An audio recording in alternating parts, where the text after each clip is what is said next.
तो दोस्तों आज हम फिर से आपके लिए लेकर आए हैं देश दुनिया की तमाम ताजा बड़ी खबरें। सबसे पहली बड़ी खबर में आपको बताएंगे दोस्तों कि गाजा पट्टी में जंग के बीच हमास के बाद फिलिस्तीनी इस्लामिक जिहाद ने इजराइल को दे दी धमकी।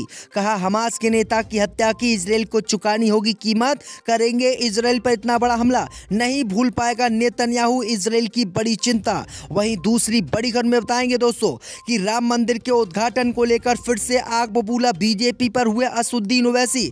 बोले 6 दिसंबर को नहीं भूलेंगे, इसी दिन हमारी 500 साल पुरानी बाबरी मस्जिद को तोड़ा गया। ओवैसी ने प्रधानमंत्री मोदी पर भी बोल दिया है बड़ा हमला। इसी के साथ अगली बड़ी खबर में बताएंगे दोस्तों कि ईरानी जनरल कासिम सुलेमानी की कब्र पर हुआ आतंकी हमला।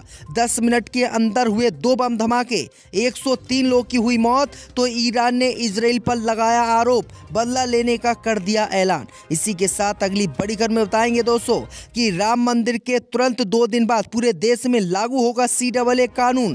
पाकिस्तान, अफगानिस्तान और बांग्लादेश से आए 32,000 हिंदुओं को मिलेगी भारत की नागरिकता। मुसलमानों को भारत से निकालने की बीजेपी ने कर ली तैयारी। इसी के साथ आपको बताएंगे दोस्तों कि राम मंदिर के पुजारियों ने बीच ट्रेनिंग में छोड़ दी पूजा। कहा हमारे बस की बात नहीं राम मंदिर में कर पाए पूजा।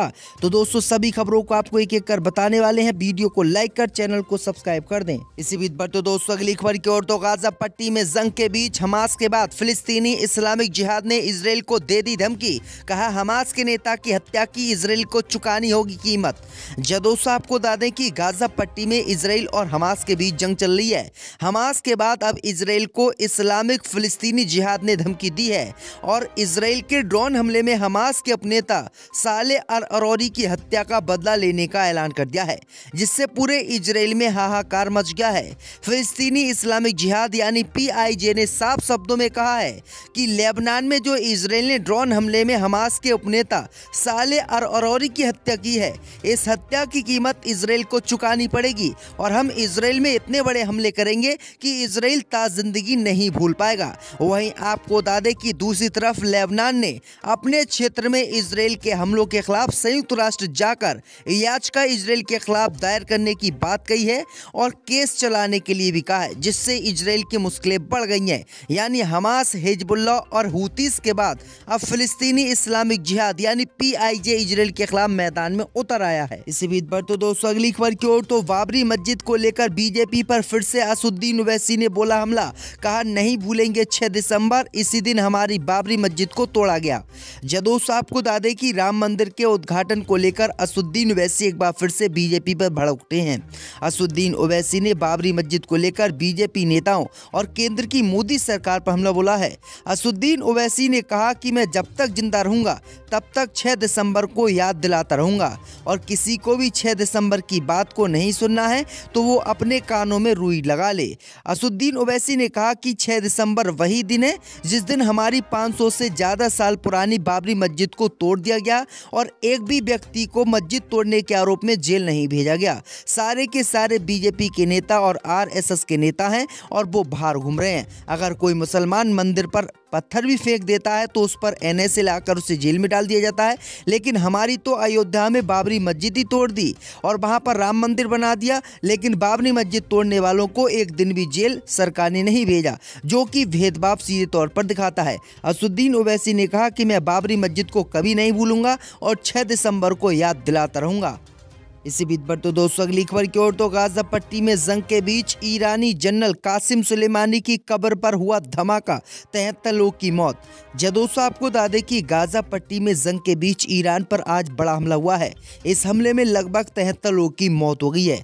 खबर सामने निकल कर आई दोस्तों कि ईरान की सेना के जनरल कासिम सुलेमानी की हत्या की 4वीं बरसी पर उनकी कब्र के पास 2 बड़े धमाके हुए हैं। इस हमले में कम से कम 20 लोगों के मारे जाने की सूचना है और 4 साल पहले 3 जनवरी 2020 को बगदाद में अमेरिकी ड्रोन हमले में कासिम सुलेमानी की मौत हो गई थी। ईरान की सरकारी मीडिया का कहना है कि वर्सी के दौरान करमान शहर में साहिब अल जमाल मस्जिद के पास एक समारोह हो रहा था। इस दौरान 2 बड़े धमाके हो गए।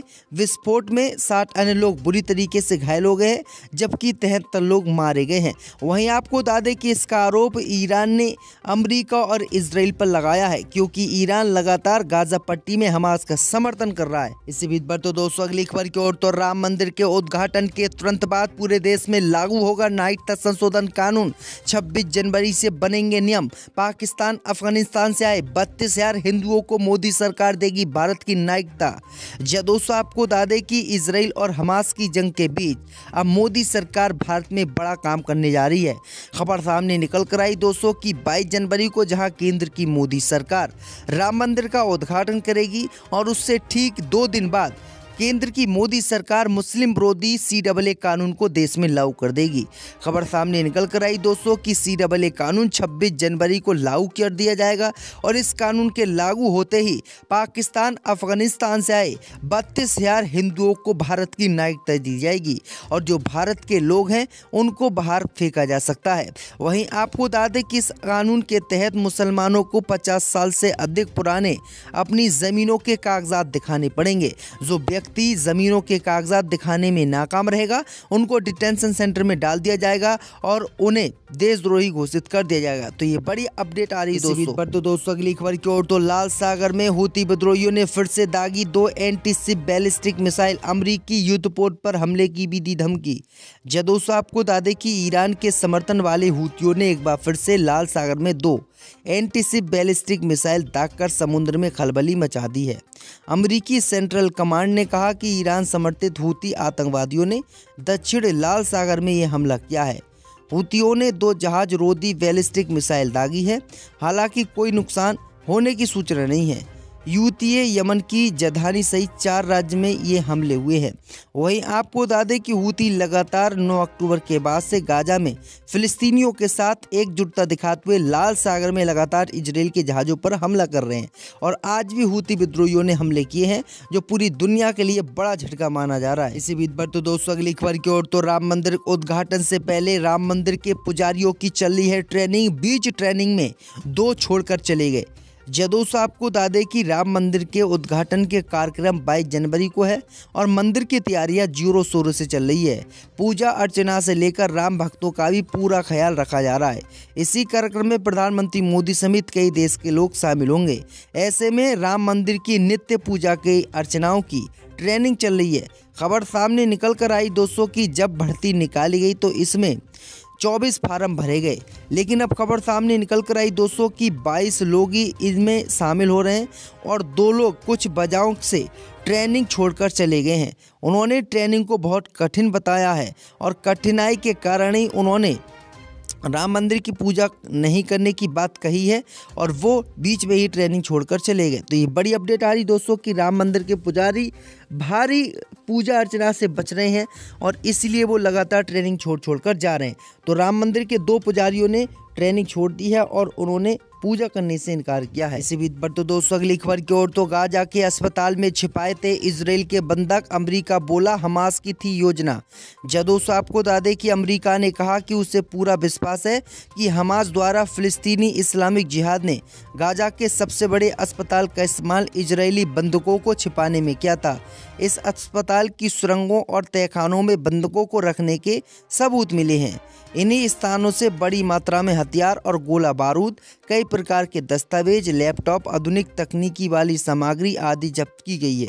गौरतलब है कि 7 अक्टूबर को गाजा के हमास संगठन ने इजराइल पर अप्रत्याशित हमला बोला था और इसमें 1200 से अधिक यहूदी मारे गए थे और कुछ को अपहरण करके हमास के लड़ाके ले गए थे। लेकिन अमेरिका ने अब बताया है कि अल शिफा अस्पताल में हमास के लड़ाकों ने इजराइल के बंधकों को रखा था और इसके सबूत अमेरिका ने दिखाए हैं। तो ये बड़ी अपडेट आ रही दोस्तों।